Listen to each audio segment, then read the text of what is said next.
হযরত জাবের রাদিয়াল্লাহু যুদ্ধের ময়দানে, খন্দকের যুদ্ধে সে গর্ত খনন করতেছে। এমন সময় রাসূলকে বলতেছে, ইয়া রাসূলুল্লাহ, আমরা তো ক্ষুধার্ত, অত্যন্ত ক্ষুধার্ত ইয়া রাসূলুল্লাহ, কিন্তু আমাদের চাইতেও আপনি আরো বেশি ক্ষুধার্ত ইয়া রাসূলুল্লাহ। আমরা পেটে একটা পাথর বেঁধেছি, আপনি দুইটা পাথর বেঁধেছেন ইয়া রাসূলুল্লাহ। কিন্তু আমাদের কথা হচ্ছে, আমরা গর্ত খনন করতে করতে বিশাল একটি পাথর বের হয়েছে ইয়া রাসূলুল্লাহ, আমরা এত জোরে আঘাত করতেছি কিন্তু পাথরটা ভাঙে না। সমস্ত সাহাবী বলতেছে, ইয়া রাসূলুল্লাহ, আমরা সব সাহাবী মিলে এই পাথরকে ট্রাই করেছি, ভাঙার চেষ্টা করেছি।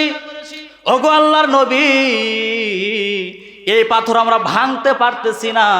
রাসূল সঙ্গে সঙ্গে বলতেছে, সাহাবীরা তোমরা আমার হাতে অস্ত্র দাও, আমি ভাঙতে চাই। সঙ্গে সঙ্গে আল্লাহর নবী অস্ত্র নিয়ে এত জোরে পাথরের উপরে আঘাত করলেন, সেই পাথরটা চূর্ণ বিচূর্ণ হয়ে গেল। সঙ্গে সঙ্গে একজন সাহাবী বলতেছে, ইয়া রাসূলুল্লাহ, আমরা হলাম ক্ষুধার্ত, আমাদের চাইতেও আপনি বেশি ক্ষুধার্ত। ওগো আল্লাহর নবী, আপনি কিভাবে এটা ভাঙলেন? বলতেছে, তোমাদের সেই টেনশন নাই। একজন সাহাবী উঠে বলতেছে, আমাদের নবী যেই দিকে যাবে সেই দিকেই তাকে এক নম্বরে পাওয়া যাবে। আমাদের নবী জিহাদের ময়দানে যখন যায় তখন সেনাপতির দায়িত্ব পালন করে। আমার নবী নানা হিসাবে এক নম্বর, আমার নবী স্বামী হিসাবে এক নম্বর। সমস্ত সাহাবী উঠে বলতেছে, আমার নবী যেই দিক দিয়ে যাবে সেই দিকে এক নম্বরে পাওয়া যাবে। এমন সময় জাবের বলতেছি, ইয়া রাসূলুল্লাহ, আপনি এত ক্ষুধার্ত, আমার কলিজা সহ্য হয় না। ওগো আল্লাহর নবী, আপনাকে একটু দাওয়াত খাওয়াতে চাই। সঙ্গে সঙ্গে বাড়িতে গিয়ে তার স্ত্রীকে বলতেছে, ওগো বিবি, বাড়িতে কিছু আছে কিনা? সঙ্গে সঙ্গে বিবি বলতেছে, একটু জবের আটা আছে। বলতেছে, আমি নবীকে দাওয়াত দিবার চাই, তুমি তো আটা দিয়ে রুটি বানাইবা, কিন্তু আল্লাহ নবীর সঙ্গে কিভাবে, আল্লাহ নবীর সামনে খালি রুটি আমি কিভাবে দেই? সঙ্গে সঙ্গে জাবের বলতেছে, ওগো বিবি, আমি এই রুটি কিভাবে খালি রুটি নবীর সামনে দিব? বিবি বলতেছে, তাহলে বাড়িতে আর কিছুই নেই? জাবের বলতেছে, টেনশনের কোনো কারণ নেই, আমার বাড়িতে ছোট্ট একটি বকরির বাচ্চা আছে, সেই বাচ্চাটা জবাই করে রাসূলের সামনে পেশ করব। সঙ্গে সঙ্গে জাবের দৌড়ে এসে নবীকে বলতেছে, ইয়া রাসূলুল্লাহ, ওগো আল্লাহর নবী, আমার বাড়ি তো কিছুই নেই, শুধুমাত্র জবের আটা আর একটি ছোট্ট বকরির বাচ্চা আছে। ইয়া রাসূলুল্লাহ, সেই বকরিটা রুটি দিয়ে আপনাকে মেহমানদারি করতে চাই। সঙ্গে সঙ্গে রাসূল বলতেছে, ও আমার সাহাবীরা, জাবের আমাকে দাওয়াত দিয়েছে, সেই সঙ্গে সবার ওই দাওয়াত রইল। এই কথা শুনে হযরত জাবের রাদিয়াল্লাহু এক দৌড়ে যখন বাড়িতে আসতে চায়, এমন সময় জাবের রাদিয়াল্লাহু আবার নবীর কাছে গিয়ে বলতেছে, ইয়া রাসূলুল্লাহ, আমার বাড়িতে সামান্য টুকু জবের আটা আছে। ওগো আল্লাহর নবী, সামান্য আটা রয়েছে আর সামান্য একটু গোশত হবে, কারণ ছোট বকরির বাচ্চা। ওগো আল্লাহর নবী, আপনি সবাইকে দাওয়াত দিলেন, কিন্তু সবার তো হবে না। সঙ্গে সঙ্গে রাসূল বলতেছে, ওয়ামা মিন দাব্বাতিন ফিল আরদি ইল্লা আলাল্লাহি রিজকুহা। খাওয়ানোর মালিক কে? খাওয়ানোর মালিক কে? সব কিছুর ক্ষমতার মালিক কে? সঙ্গে সঙ্গে বিশ্বনবী বলতেছে, জাবের, তুমি টেনশন করো না, বরং তুমি রুটি যখন তৈরি করবে ওই রুটি তুমি পাতিলের মধ্যে রাখবে, কিন্তু পাতিলের ঢাকনা তুমি আলোক করবে না। ও জাবের, তুমি যে বকরির বাচ্চা জবাই করেছো, ওই বকরির বাচ্চা রান্না করার পরে তুমি আর কি করবে না, ওই ঢাকনা তুমি খুলবে না, ওইভাবে রেখে দিবে। হযরত জাবের রাদিয়াল্লাহু দাওয়াত দিয়ে এসে বিবিকে বলতেছে, বিবি, আমরা ছোট্ট বকরির বাচ্চা জবাই করি। সঙ্গে সঙ্গে তার বিবি বলতেছে, আমাদের দুইটা সন্তান। কয়টা সন্তান? আমাদের দুইটা সন্তান। একটার বয়স হলো 6 থেকে 7 বছর, আর একটার বয়স হলো কেবল 3 থেকে 4 বছর। তাহলে বাচ্চারা ছোট না? একদম ছোট বাচ্চা। হযরত জাবের বলতেছে আমার ছোট বাচ্চার হলো ওই বকরির বাচ্চা, খুব আদরের বাচ্চা। আমি যদি জবাই করি, ওই ছোট্ট বাচ্চা ঘুম থেকে ওঠার পরে বলবে আব্বু আমার বকরির বাচ্চা কোথায়? তখন আমরা কি বলবো? সঙ্গে সঙ্গে বিবি বলতেছে আল্লাহর নবীকে দাওয়াত দিয়েছো, কারণ আমরা আল্লাহর নবীকে কলিজার চাইতেও বেশি ভালোবাসি। সঙ্গে সঙ্গে হযরত জাবের রাদিয়াল্লাহু বলতেছে তাড়াতাড়ি বকরিটা জবাই করতে হবে। বকরি জবাই করা শেষ, এমন সময় ছোট্ট বাচ্চা ওঠে, বড় ভাইকে বলতেছে বড় ভাই আমার বকরির বাচ্চা কোথায়? সঙ্গে সঙ্গে বড় ভাই বলতেছে তোমার বকরির বাচ্চা আব্বু তো জবাই করছে। সঙ্গে সঙ্গে ছোট বাচ্চা বলতেছে বড় ভাই আব্বু তো জবাই করলো, আমার বকরির বাচ্চা কিভাবে জবাই করলো? সঙ্গে সঙ্গে জাবেরের বড় সন্তান বলতেছে যদি শুনবার চাও, যদি দেখতে চাও তাহলে এই দিকে তুমি আসো। দুইজনই কিন্তু ছোট বাচ্চা। এমন সময় জাবেরের বড় সন্তান হাতের মধ্যে ছুরি নিয়ে ছোট ভাইকে বলতেছে এখানে তুমি শোও, আমি তোমাকে দেখাবার চাই কিভাবে বকরির বাচ্চা জবাই করেছে। সঙ্গে সঙ্গে হযরত জাবেরের ছোট সন্তান যখন সেখানে শুইছে, বড় সন্তান না বুঝে যখন ছোট ভাইয়ের গলায় ফোঁস দিয়েছে, সঙ্গে সঙ্গে জাবেরের ছোট সন্তান দুনিয়া থেকে বিদায় হয়ে চলে গেছে। এমন সময় হযরত জাবের বাহিরে এসে দেখতেছে তার ছোট্ট সোনামণি ময়না পাখির নিথর দেহ বাহিরে পড়ে আছে। এমন সময় জাবের বলতেছে এইটা কেমনে হলো?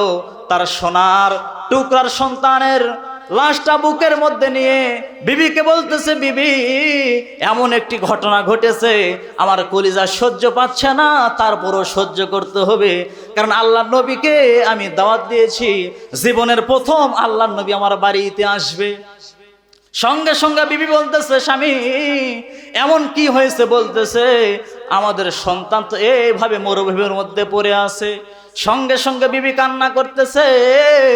এমন সময় জাবের বলতেছে এইভাবে কান্না করো না, কারণ ইন্নাল্লাহা মা'আস সাবিরিন, ধৈর্যশীলদের সঙ্গে কে আছে? আল্লাহ আছে।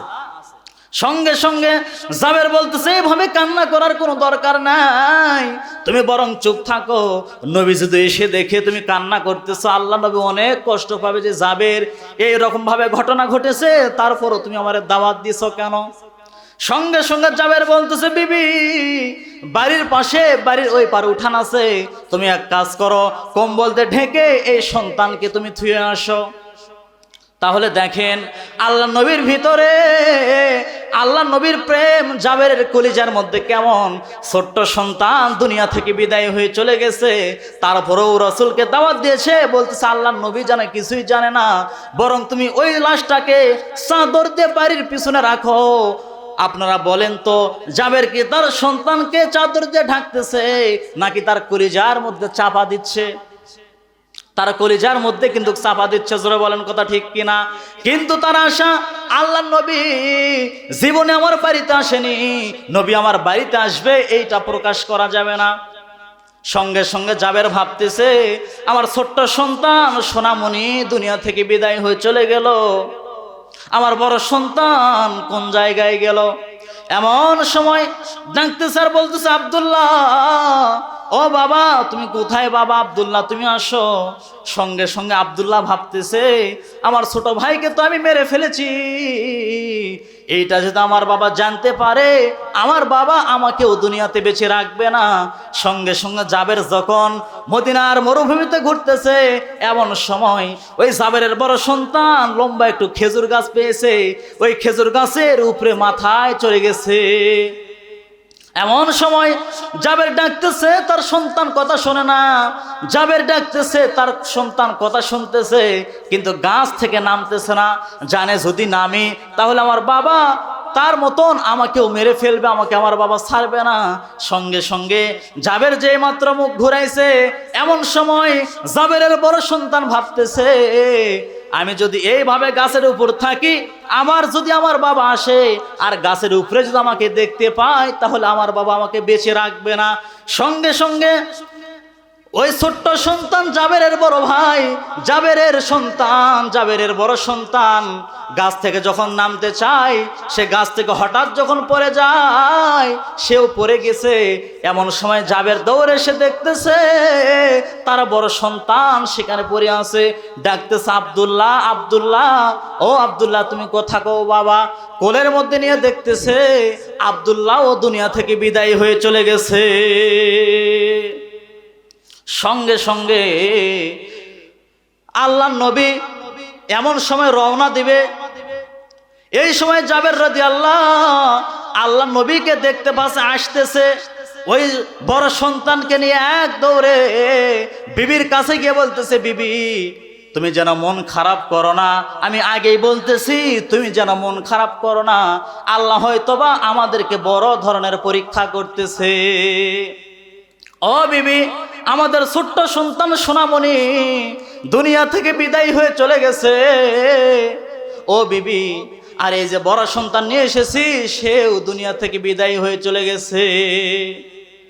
সঙ্গে সঙ্গে তার বিবি হাউমাউ করে কান্না করতেছে, বলতেছে, এত জোরে কান্না করো না, নবীকে আমি দেখতে পেয়েছি, আল্লাহ নবী আসতেছে। ও বিবি, তুমি কান্না করো না। সঙ্গে সঙ্গে জাবের বলতেছে, আমাদের ছোট সন্তানকে যেখানে তুমি চাদর দিয়ে ঢেকে রেখেছো, ওইখানে এই বড় সন্তানকেও তুমি ঢেকে রাখো।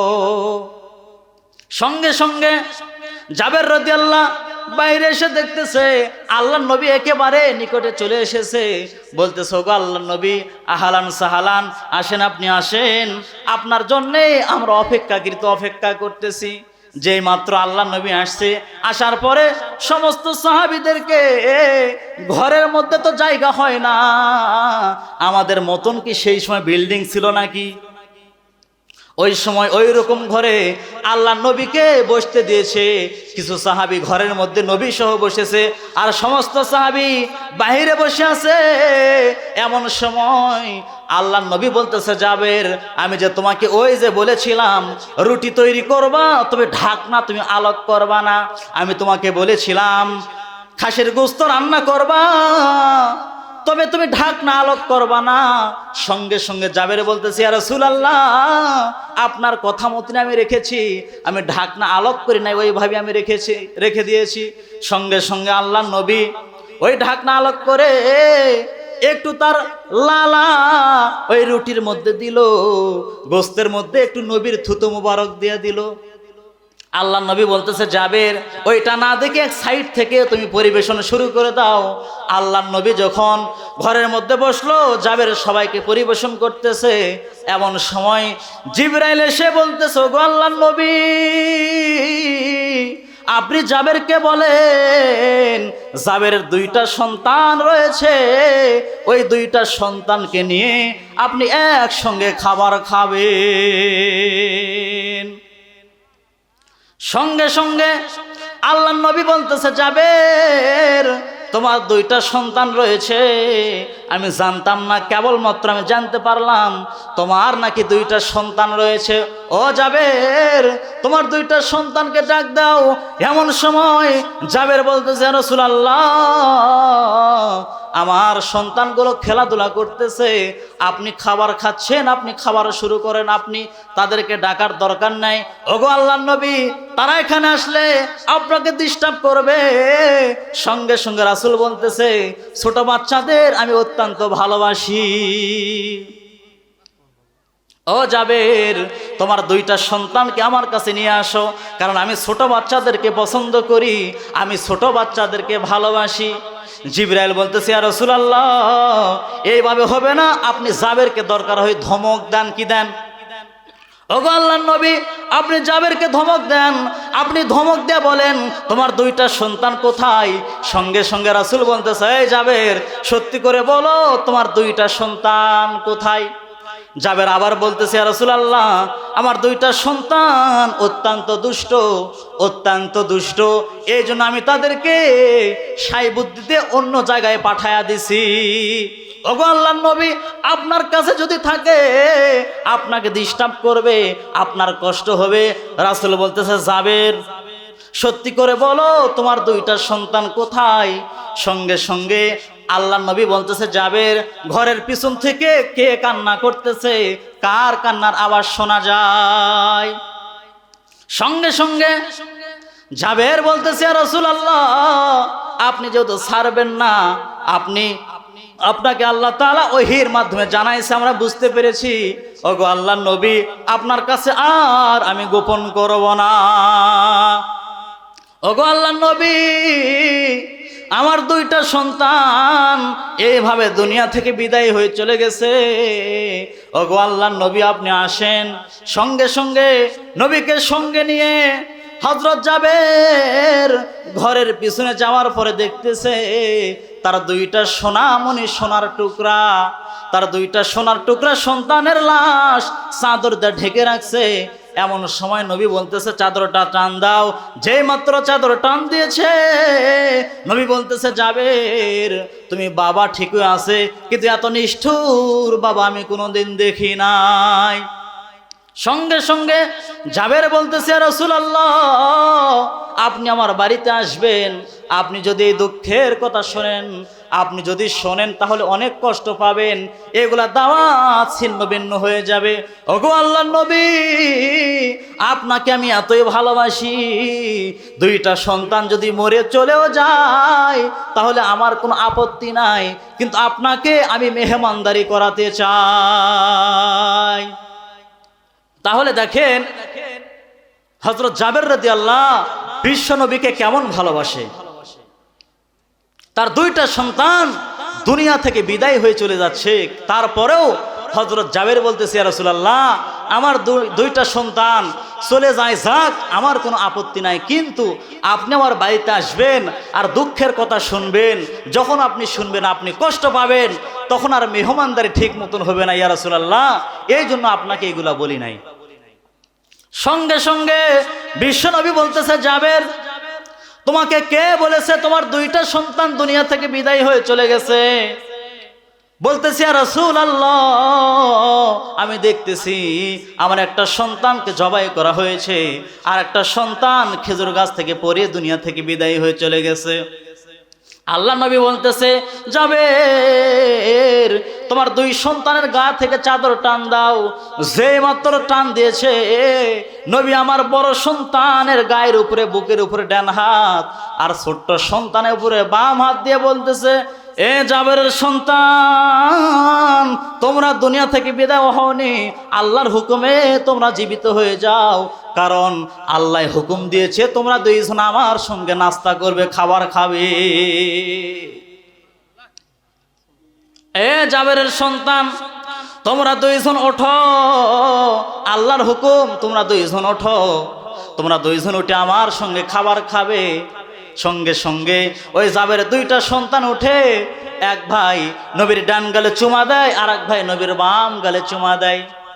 সঙ্গে সঙ্গে নবী বলতেছে, ওগো আল্লাহ, জাবের দুইটা সন্তান পুরস্কার পেল, আর তার রেজাল্ট কি?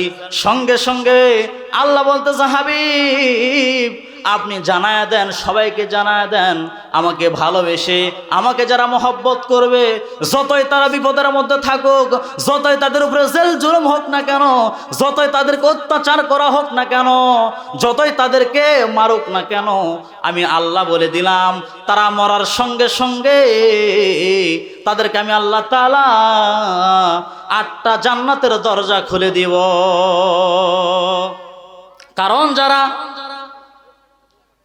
কারণ যারা আল্লাহ রাস্তায় যারা জীবন দেয়, আল্লাহ বলতেছে, ওয়ালা তাকুলু লিমান ইয়াকতালু ফি সাবিলিল্লাহি আমওয়াতুন বাল আহইয়াউ ওয়ালাকিন লা তাশউরুন। আল্লাহ বলতেছে, আল্লাহ রাস্তায় যারা জীবন দিবে, আল্লাহ রাস্তায় যারা কতল হবে, আল্লাহ রাস্তায় যারা হত্যা হবে, তোমরা তাদেরকে হত্যা বলো না, বরং আমি আল্লাহ বলতেছি বাল আহয়াউ ওয়ালাকিন লা তাশউরুন, তারা চিরজীবন লাভ করবে, বরং তারা অমর হয়ে যাবে, তারা মরবে না। ওয়ালাকিন লা তাশউরুন, তোমাদের সাধারণ মাথা তাই তোমরা বুঝতে পারো না। তাহলে এই যে আমাদের শরীফ ওসমান হাদি ভাই যে দুনিয়া থেকে বিদায় হয়ে চলে গেছে, আসলে সে কি মারা গেছে? আসলে মরে নাই, বরং বর্তমান বাংলাদেশে যত সন্তান হচ্ছে সবাই নাম রাখতেছে ওসমান হাদি। কি নাম? যেই সন্তানই হচ্ছে দেখবেন নাম কি রাখতেছে? ওসমান হাদি। ছেলে সন্তান হচ্ছে নাম কি? বলতেছে আবু সাইদ। নাম কি? বলতেছে ইয়ামিন। নাম কি? বলতেছে মুগ্ধ।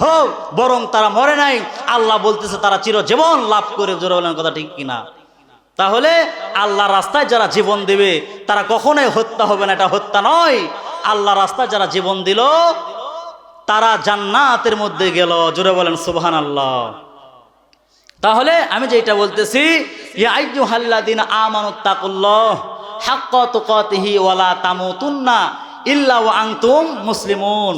তাহলে কয় বিষয় গেল? দুই বিষয় গেল। তাহলে আরেকটা বিষয় হলো হাক্কা তুকাতিহি, ভয় করার মতন কি করা লাগবে? ভয় করতে হবে। আমরা যখন মসজিদের মধ্যে ঢুকি ওই সময় আমরা কি করি? আল্লাহ রাব্বুল আলামিনকে বেশি বেশি স্মরণ করি, তাই না? যখন আমরা মসজিদ থেকে বাহির হয়ে যাই তখন আপাতত কি কিছুক্ষণের জন্য আল্লাহকে ভুলে যাই। ফজরের সময় গেলাম, নামাজ পড়লাম, ইবাদত করলাম, আবার যখন বাহির হলাম তখন আর কি নাই? আর খেয়াল নাই। আবার যখন জোহরের আজান দিল তখন এই জোহরের নামাজ পড়া লাগবে, ওই সময় কি করে? মসজিদের মধ্যে যায়, আল্লাহকে স্মরণ করে। তাহলে এইটা কি ভয়? আমাদের অন্তরের ভিতরে সব সময় আল্লাহ রাব্বুল আলামিনের কি থাকতে হবে? ভয় থাকতে হবে। কই আমার কোনো টেনশন নাই, আমি মৃত্যুকে ভয় করি না। কি করি না? আমার কোনো টেনশন নাই, আমার কোনো ভয় নাই। তাহলে আমাদেরকে বুঝতে হবে আমরা দুনিয়া থেকে বিদায় হবই হব, কারণ আমাদেরকে একদিন কি করা লাগবে? যাওয়া লাগবে। হুমকি দিচ্ছে বগুড়া থেকে এসে 10 মিনিটের মধ্যে তোমাকে আমি সাইজ করব। কয় মিনিট? 10 মিনিটের মধ্যে তোমাকে সাইজ করব।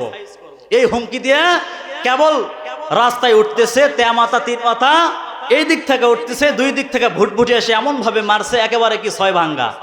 কয় ভাঙ্গা? 6 ভাঙ্গা। কেবল কি করছে? বলতেছে 10 মিনিটের মধ্যে তোমাকে সাইজ করব। 6 ভাঙ্গা হয়ে হাসপাতালের মধ্যে গিয়ে কি আছে? একেবারে এমন ভাবে ব্যান্ডেজ করেছে রোবটের মতন হয়ে গেছে। কিসের মতন? একেবারে রোবটের মতন শুয়ে আছে। যেই বেচারাকে হুমকি দিছে তোমাকে 10 মিনিটের মধ্যে সাইজ করব, সে আবার শুনতে পেয়ে 250 গ্রাম আঙ্গুর নিছে। কতটি? 250 গ্রাম আঙ্গুর নিয়ে সেই ব্যক্তির কাছে গিয়ে বলতেছে, ভাইজান আমাকে তো তুমি হুমকি দিলা 10 মিনিটের মধ্যে সাইজ করবা, ক্ষমতার মালিক কে? বলতেছে আল্লাহ। কি বলতেছে? বলতেছে আল্লাহ। বলতেছে আগে কোথায় ছিলা? বলতে বুঝতে পারি নাই। ওই বলতেছে আর আঙ্গুর খালি মুখের মধ্যে শিলা দিচ্ছে, খা। ওই তো রোবটের মতন কি ক্যাথ হইয়া পড়ে আছে, কিছুই করার পারতেছে না। এটা আসলে কি নয়? আল্লাহর ভয় নয়। কারণ আগে কিন্তু কি করছে? হুমকি দিছে। যেই মাত্র হাসপাতালের মধ্যে গেছে বলতেছে সমস্ত ক্ষমতার মালিক আল্লাহ। কারণ আমরা বাংলাদেশের মানুষ এমন অবস্থা যে যখন ঠেলায় পড়ি তখন বলি আল্লাহ। কি পড়ি? যখন ঠেলায় পড়ি তখন বলি আল্লাহ। যেই আমি কি করলাম? ভালো, তখন আর কি নাই? আর আল্লাহর নাম নাই। আপনি মনে করেন সেই আদমদিঘি থেকে, কোথায় থেকে? আদমদিঘি থেকে আপনি আসতেছেন একাই পথ। কি পথ? কেউ নাই আপনার সঙ্গে, মানুষও নাই, গাড়িও নাই, লাইটও নাই, বাতিও নাই, কোনো কিচ্ছু নাই। আপনি আসতেছেন, আপনি শুধু বাড়িতে আসা পর্যন্ত আপনি বলছেন আল্লাহ আল্লাহ, ইয়াসিন ওয়াল কোরআনুল হাকিম।